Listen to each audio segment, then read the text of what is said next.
নমস্কার বন্ধুরা, একটি সুন্দর দিনের শুভেচ্ছা জানিয়ে আজকে আপনাদের সামনে তুলে ধরছি বিষ্ণুপুরের অন্যতম স্থান রাসমঞ্চকে। বাঁকুড়া জেলার বিষ্ণুপুর পৌরসভার অন্তর্গত এটি একটি শতাব্দী প্রাচীন ঐতিহাসিক দর্শনীয় স্থান।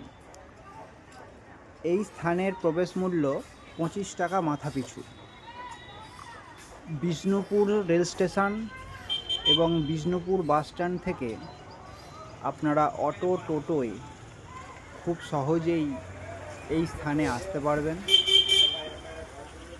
এবং এর শতাব্দী প্রাচীন ঐতিহাসিক রসদ নিতে পারবেন। এই মন্দিরের কারুকার্য এবং সৌন্দর্য আপনাকে অবশ্যই মুগ্ধ করবে। হাতে সময় নিয়ে একদিনের জন্য হলেও এসে ঘুরে যান এই মন্দির।